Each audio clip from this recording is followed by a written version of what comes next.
Washington still does most of its official work on paper. For example, this week the folks at the government printing office have been hard at work printing copies of President Obama's first budget.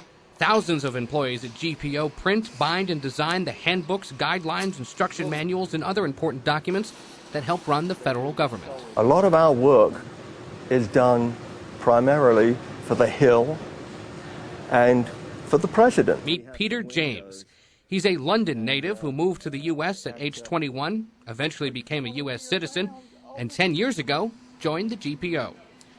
He's now a head forwarder, meaning he builds, marbles, and decorates important government books like the records of congressional debate and speeches, Blue Ribbon Commission reports, the U.S. Code, and those boxes and folders that hold the bills signed by President Obama.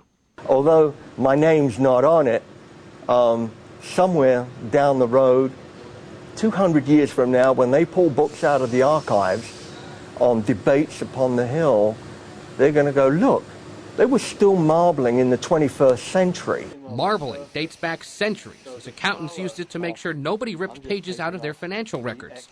The House and Senate still order marbled books from the GPO to write down the records of floor and committee debates.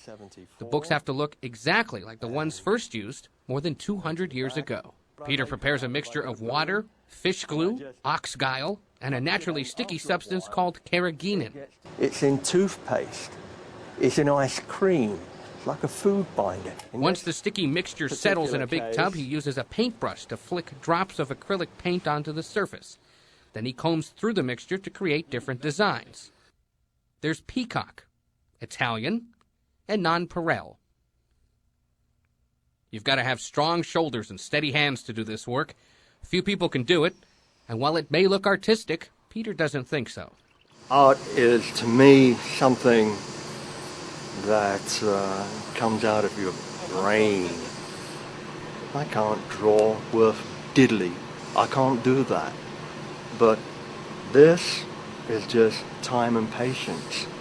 And that, I have a little of that. I work a lot by myself. I've seen photographs of finishers lining up at their benches, maybe 25 finishers, and the same thing for forwarders.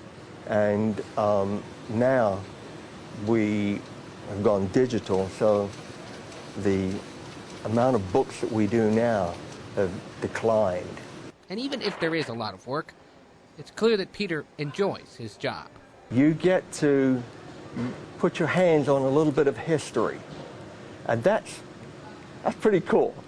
I really enjoy that. From the government printing office in Washington, I'm Ed O'Keefe, the Federal Eye, with the Washington Post. 1 down, 16 to go. 17 is the order of this job.